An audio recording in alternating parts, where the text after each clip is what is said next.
Good morning, everybody, and welcome to Live with Beth. I'm obviously not Beth Granger, but Beth Granger is right next to me, as you can see her.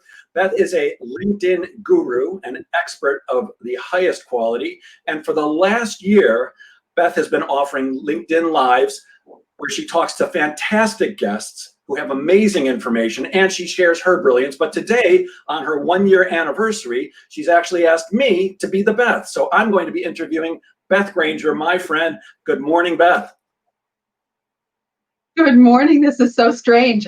I'm used to being interviewed on somebody, a podcast or whatever, but on my own live. And I see we have people joining us. Welcome, everyone. Teresa, Ellen, Lou, Ralph, Jamie. Thank you for being here. Well, if you have some questions for Beth, you can put them in the comments, but I'm not sure we're going to get to them because I came prepared. And Beth, I'd like to start with, what drew you to LinkedIn in the first place? Why LinkedIn? There's a lot of social media platforms. Why this one? It's a great question, and I don't know if I know the answer. So I was on all different platforms. The first one I really fell in love with about 10 years ago was Twitter. And LinkedIn was more of a slow development of that relationship. I don't know.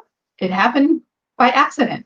It's like when you get to know somebody, you like them, you get to know them better, you like them even more. And I had a client about 10 years ago who said, I was doing their social media strategy when I was doing that. And they said, can you train our sales team to use LinkedIn? And I thought, why would you need to be taught to use LinkedIn? And you're going to pay me for that?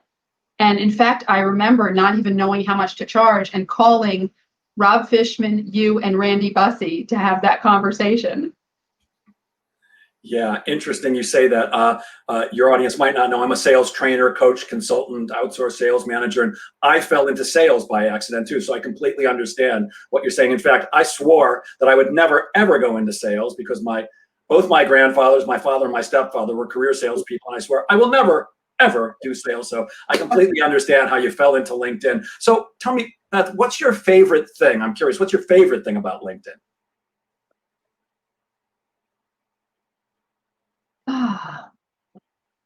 That it's a place where you can meet new people, extend your relationship with people you already have, those relationships. You can learn something. To me, it's very much like taking networking and moving it online. So it allows you to do more of that. Yeah, and I know it does other things like recruiting, but I believe that was what it was originally invented or formed for, to be networking, which we both believe in and we both do with face-to-face, but it really allows you to extend your reach. And what is it you like most about training people? Because I know you work with both individuals and large organizations of all types. What is it you enjoy about training them and how to use the product? Well, it's another great question.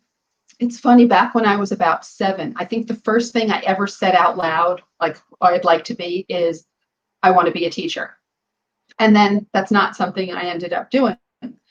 But I find I have the patience to deal with people who may not be comfortable with technology. I get to see immediate results, right? When people see something and the light bulb goes off, it feels good. And yeah, that's what I like about it. Got it. How about your least favorite thing about LinkedIn? Is there something that you really don't like or you'd like to see them change? So there's something I'd like to see them change, and there's something I'd like to see users of LinkedIn change. So what I'd like to see LinkedIn change is I'd like them to work on groups. Groups used to be wonderful. Right now, they're really a wasteland. So I would like them to fix that. In terms of users of LinkedIn, the connect and pitch, please stop doing it. It's so annoying. Can you expand on that a little bit? Because we've talked about this before, both in person and in various interviews, because I'm passionate about that too. Can you just explain for everybody what that is and why it's so inappropriate? Sure. So when people ask me, should I do this certain behavior or this certain thing on LinkedIn, I always say, would you do it in person? If you were at an event, would you say that same thing or behave that same way? And so connect and pitch is when someone sends you a connection invite, you connect, and then you immediately get an in-mail message or a message trying to get on the phone for a sales pitch. And it's just annoying. Imagine that in person. You're at an event, you meet somebody, you shake hands, you exchange business cards, and they immediately start selling you. You're going to walk away. Yeah. As you know, I often equate sales to dating, and the connect and pitch is kind of like me walking into a bar, and I don't go to bars, but if I did, and walking up to you, not knowing you, and saying, "Hey, I only live a few blocks away. Come on back to my place." I mean, if it's 4 o'clock in the morning and you're drunk enough, you might say, okay, but the likelihood is I've got to at least buy you some drinks and have a conversation and probably go on a few or maybe several dates before you want to come back and be with me, because that's just not who we are as human beings. It's completely inappropriate. I'm always stunned, Beth. Why do you think so many people do that? Because I get those connections all day long. I think it's a couple of things. It's looking for a shortcut. People don't realize that there are no shortcuts to relationships, and that they're hoping to just, make their numbers. Sometimes they're desperate. Sometimes they've been taught this is the way to do it and don't realize there's another way. Both. Yeah, I think there's also, I don't want to call them scammers, but there's a lot of people out there selling programs that teach people how to do exactly that, or how to automate that process. And I know somebody like you would never do that. I saw Bryn Tillman has joined us. Hello, Bryn. She would never teach that or do that. It really, you use the magic word, in my opinion. It's relationships. And I had a conversation with a client recently. In fact, I was doing a program for an organization, and I talked about that people still do business with people that they both like and trust. And the client actually, in front of all his sales team on Zoom, said, I don't care if they like you. In fact, I've hired lots of salespeople that were unlikable, but you do have to be trustworthy. So is that what you're talking about? You really need to develop that relationship so people trust you?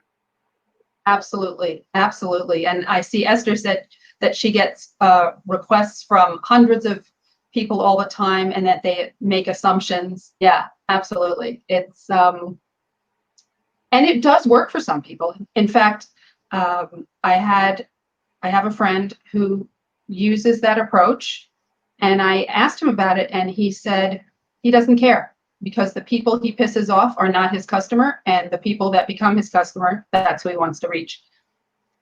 Doesn't work for me. It works for him. Yeah, I disagree with him, and I'd love to chat with him about it. I understand what he's saying. I don't care about the people who don't like. It's kind of like politics. You disagree with me? I don't care. You've got a different opinion, whichever side you're on. But my gut and my experience both say that, in my professional opinion, I would advise him that he's probably not pissing people off, but he's missing a lot of connections that could turn into business relationships. And Mindy Lampert says the former Chase slogan, the right relationship is everything. And so do you have advice on how people can use LinkedIn to develop that relationship the appropriate way? Sure. Well, some of it depends on if they already know the person, right? You know somebody in person and then you connect on LinkedIn versus meeting them on LinkedIn. But it is like in person. It's a slower process. It's, do they share content, and have you engaged with their content? Have you done something nice for them? If you already know them in person, have you introduced them to somebody? Have you endorsed them? Have you written them a recommendation? So it's that slower process of doing things for each other, getting to know each other through content, through conversation. And, I think people sort of self-select, right? If they see the stuff that you're all about, they'll reach out to you. And not saying there aren't ways to reach out to them. There definitely are, but I feel like it should be a slower process of getting to know somebody and then having that sales conversation. Yeah, and would you say it's the same thing for a cold relationship? I know one of your great guests was Bob Berg, who I just happened to reach out to yesterday. He's the go-giver. Is that what you're saying? Give first? Yes, absolutely. And giving can be done in such simple ways. People, if they share a post, they want people to engage with it, engage with their content. Right? Just getting to know somebody. Common service. Exactly. It's really your mindset about it too, and your behavior. Yeah, that's a great point. Common service. One of the disadvantages of Zoom is you can't see complete body language because I'm pointing to my gut right now, which is rather ample, during the COVID crisis. But it's your come from deep inside your gut has to be when you're selling or trying to connect with somebody. How can I help you? How can I serve you? And I love that term. So let's switch it up a little bit. What made you decide to do LinkedIn Lives? Well, so as a LinkedIn trainer, of course, I want to know about every feature that they give us so that I can help my clients and let them know if it's something they should be doing. And it was still in beta. I don't even know if they say it's still in beta now because it's not open to everybody, but so about a year ago, and it was in beta, I applied because I wanted to see what it was all about. And the first time I applied, I didn't get it. And then I read the sort of rules of engagement. And one of the things was they didn't want a LinkedIn Live to be all about LinkedIn. And yes, do people do that? Of course they do. So I reapplied with what I ultimately ended up doing, talking about how I'm going to use it as a networking tool to introduce people I know to my broader network through these conversations. And I'm just like there are new features in beta now that I don't have access to. They're testing stories in Australia, Brazil, and I forget the third place. But so I like to test everything new.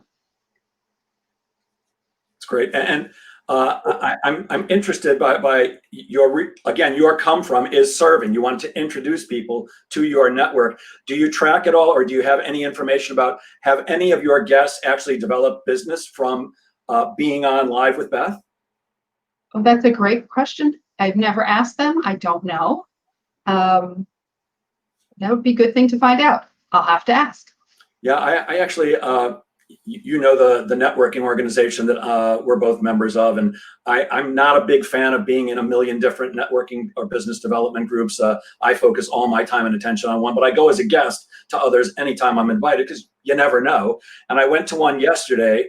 They had like 80 members, and they really cut it to 30-second introductions. In fact, you were muted after 30 seconds. But one of the things that I found interesting at the end was that there was a person who was in charge of talking about this. I forgot what their title was, but they talked about how much money had been generated in the last 12 months from referrals inside the group and per person. And it was pretty staggering and very interesting. So might be useful to know that, because I would bet that from being on Live with Beth, some of your friends and associates that you've shared with the world have gotten business out of it. I think one of the things that's cool about the LinkedIn Live is I'm trying to look you in the eye, but also watching the chat. There's a LinkedIn user, I don't know what the person's name is, says, Jeff Goldberg, we had a brief chat and established some rapport. Now that I see a Keith Haring on your wall, you've moved up even more on the likability scale. And Ellen Volpe, who we both adore and have learned I certainly have learned everything about networking from her, says always come in service. It's really cool to watch the feed. So I love that about LinkedIn Live. What do you like most about doing LinkedIn Lives? And by the way, if you see a LinkedIn user, so I was just going to interrupt and say one thing. When you see it say a LinkedIn user, sometimes it doesn't pass the information depending on your settings. So if we were looking on LinkedIn, we might see the name, whereas through StreamYard, which is the tool we use to go live, it says a LinkedIn user. And the same with, I see a Facebook user. And by the way, you're and Ellen says it's my 10-year anniversary at ABA. Bravo. Happy anniversary to me. 1 year anniversary on LinkedIn Live. 1 year anniversary on LinkedIn Live and 10 years with ABA. And you're international. There's a LinkedIn user that says the Netherlands, we have stories. Absolutely. Now, what was your question? Something about? What is it you enjoy most about doing this LinkedIn Live when you're interviewing others? What do you like about that? I wish I knew. I just love it from the very first time. And I still somehow think of myself as shy, and yet I'll get up and speak in front of hundreds of people, and I'll do this. So I love conversation. I love getting to know people. And that's what my LinkedIn Lives are, right? So sometimes we're not even talking about the business that the person is in. I've had, I remember John Ferrara, who's the CEO of Nimble, a CRM product. We didn't talk about CRMs. We just talked about life. And it allowed me to get to know him better and my network to get to know him better. Yeah. Richard Messing is talking about the old mentality was that sales is about relationship building. And according to the Challenger Sale, which is a fantastic book and methodology, the new mentality is to show the customer how to more effectively think through a problem for a solution, which assumes we are all already always related. When the salesperson is truly committed to serving the customer, the relationship gets established very fast. Then the real work of leading the customer thinking can occur. You're absolutely 1,000,000% right, Richard. What I find is that the Challenger Sale methodology is incredibly challenging to implement, also expensive in an organization, and that most salespeople are not by nature challengers. If you are, bravo to you. I know that I am too, but it takes a special personality. But you're absolutely right. Oh, here's a Facebook user that said something smart. Beth is wonderful. I completely agree. So is there something, look at Gina Carr popped right on the screen. I love conversation. I love getting to know people. Beth, oh, she's quoting you, Beth Granger, same here. Beautiful. So by the way, I find the same thing, because as you know, I do Facebook Lives for the Sales Pro Network. And I find it very interesting because normally I'm like you, I'm the one that's being interviewed, but I really enjoy letting other people shine. And that's kind of, it's not the way I think of myself. There's a joke in the ABA group that I'm in where I say, it's all about me, or people say it's all about Jeff. And I hope they're joking, because people know I'm generous, and I hope I am. But it is an interesting phenomenon that it's fun to let somebody else do the shining and share them with the world. Is there anything that you don't like about LinkedIn Live? Anything you don't like about doing it? No, it's become a habit, a good habit. There are weeks where maybe I'm busier or I'm tired, and it could feel like, it's more the promotion of it that takes the time that I don't always want to spend the time doing. But the actual conversations, I love them. There's nothing I don't like. Yeah, once again, it's interesting that you say that, because for quite a while I was doing videos on LinkedIn, no more than 6 minutes, just with my content, sharing generously, and with the intention that would attract some people to me. And I became inconsistent with it. And for the last 3 months, I haven't done any, even though I'm very big on calendarization and it's on my calendar every week. But when I'm doing the live events on Facebook, there's no missing it. I've got people who are expecting it, and there's a guest who's going to be there. So I think you're right. That whole live thing is terrific. So let's get to why people really tuned in. What have you learned in the last year you've spoken? Do you know how many guests you've had? Is it 50? No, so it was 50 broadcasts, but I had some broadcasts where there are multiple people, so it's over 50. Got it. So I would say over 50, but under. So somewhere in the middle between 50 and 60 conversations with various people, most of them pretty intelligent and experts in their field. What have you learned? Oh, so much. So there's what I've learned from them. There's what I've learned about going live, and there's what I've learned about myself. So what I've learned from my guests, I mean, everything from how to do things or very specific skill type things. I had Jill Scheifelbein on, and she talked about presenting online versus in person. I had Tracy, who talked about how written stories and spoken stories are different. What else? I've learned that there are well, I already knew this, but John Ferrara reiterated no shortcuts to relationships. There seems to be a thread that often goes through things. So we may talk about some very specific things, but there's the mindset part of it that every guest ends up, for the most part, getting to. So let's see. Recently, I spoke with Tony, and I learned from him that organizations need to hire for diversity, but have an inclusive environment so that people stay. So it's not just hiring, it's how do you get people to stay in that organization.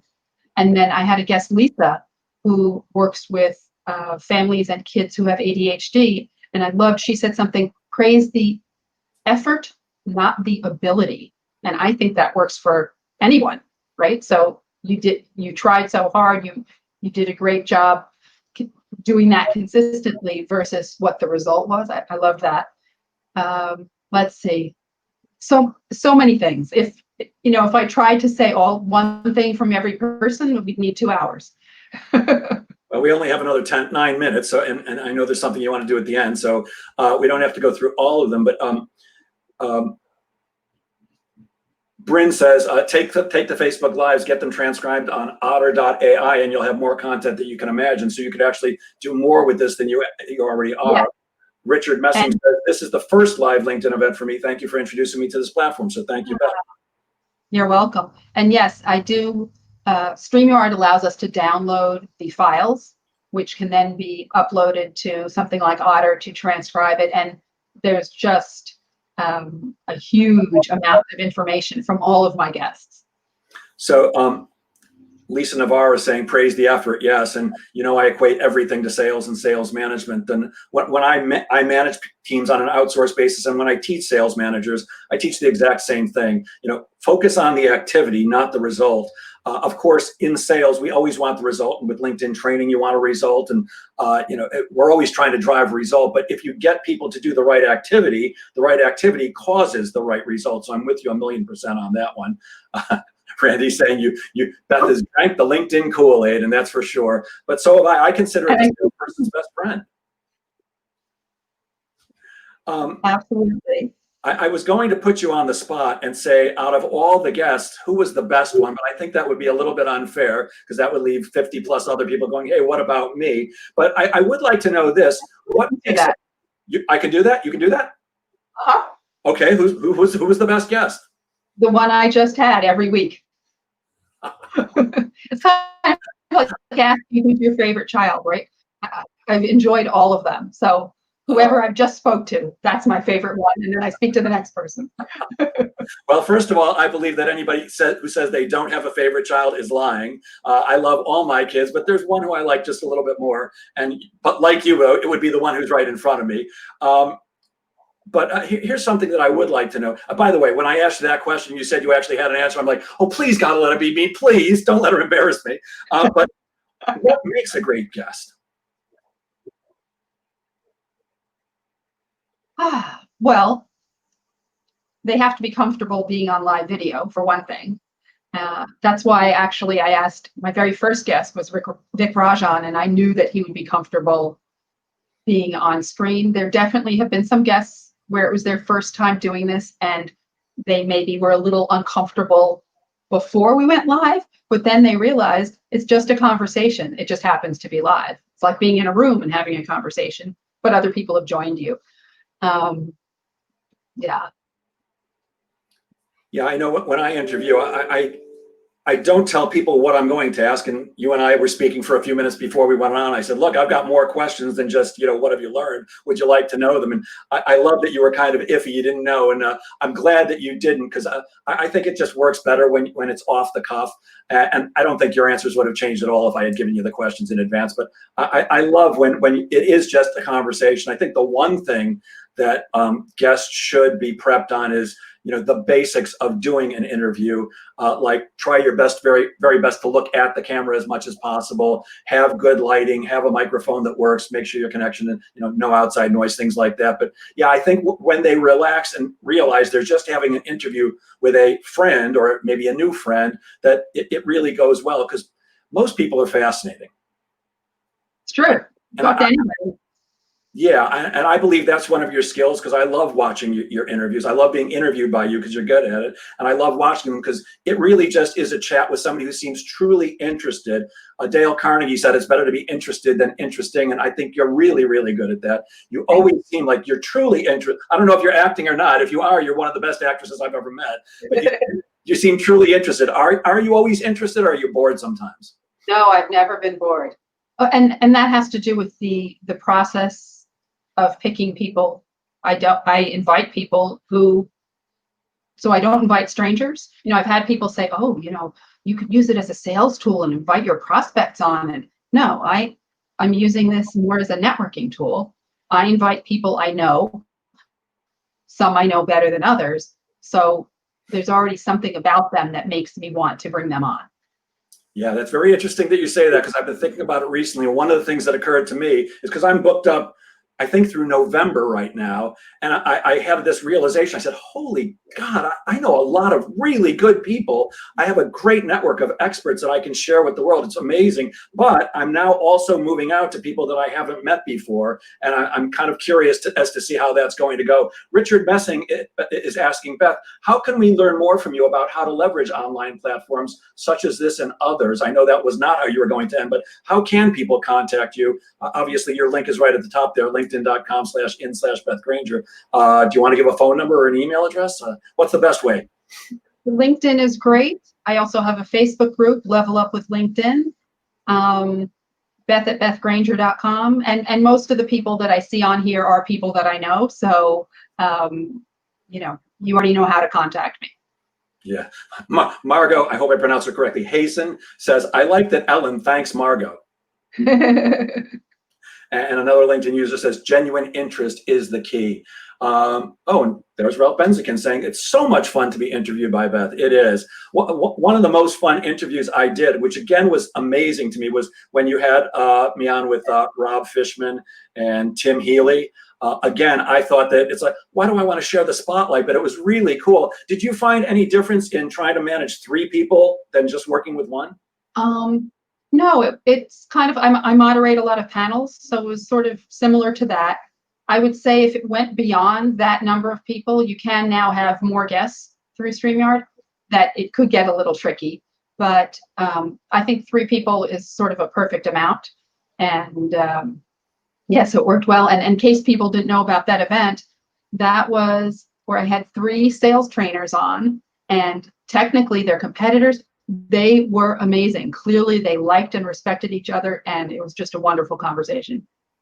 I think I shared this with you. I'm not 100% sure, but I don't know Tim Healy that well. I've only met him once or twice, but I know Rob Fishman fairly well. But I had never, ever seen him do his thing. And I sent him an email afterwards saying, you cannot use this in any promotion, but if I was going to take sales training, I'd take it from you. You're a sales god. It was really useful to me to see that, look, I want to think I'm really good at what I do, maybe great at what I do. And part of me wants to think I'm the best, although I may not be the best in the world. But it was really cool to see somebody who's, if not better than me, then certainly as good. And actually, I think he might be better.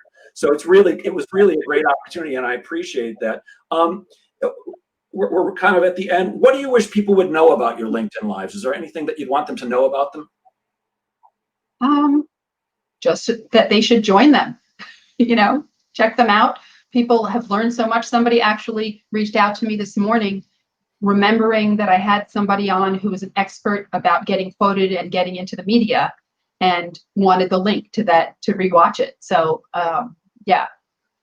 And I guess that I know great people and they can learn from them. You do. I guess we'll have time for one more question. Do you have a repository somewhere of all your LinkedIn lives where somebody can go and watch all the old ones, or some of them if they want to? And how do they access that? Yeah, so a couple things. I have an article on LinkedIn. So that's like the blog long form post where I track what I said about the individual guest and a link to that broadcast. So it's right on the featured section. The 2020 conversations are right there, and you can go back to all of them. I've thought of making, a web page or putting them all on YouTube under my channel, but I just haven't gotten around to it. So right now, the best way is really through the LinkedIn article. Yes, that's one more thing I have on my to-do list. Put all my stuff on YouTube and everywhere else so people can access it. Well, look, we're out of time. I have to tell you, I'm truly honored that you asked me to do this. I know you know a lot of people who could have done the same. I thank you so much. You're charming and intelligent and so freaking knowledgeable and generous. And thank you so much for sharing your knowledge and wisdom with the world so generously and bringing us great guests. And wasn't there something you wanted to show here at the end? Yeah, I'm gonna play a little awards video, and then we'll say goodbye. So here's the awards video, everyone.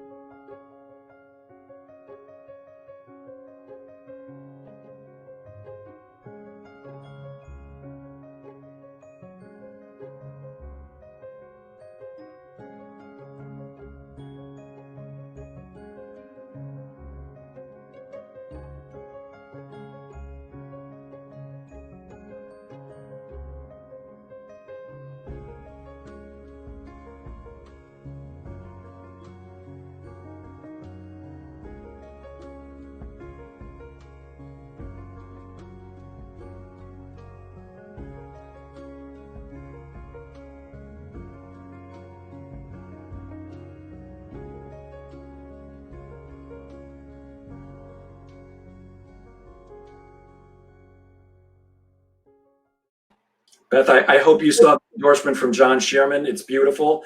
I'm not going to read it, but again, you want me to read it? Beth's consulting service is great. I brought her in to teach our team, and it was very insightful. I also introduced her to one of our customers who wanted to learn about LinkedIn, and she did a great job with them. John, of course she did. She's Beth Granger.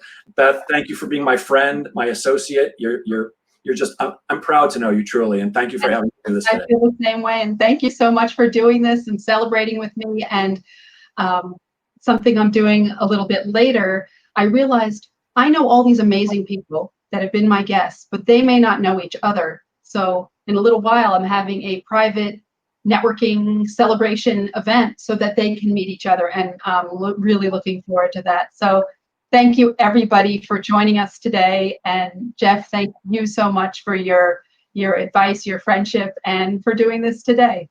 Have a great day, everybody.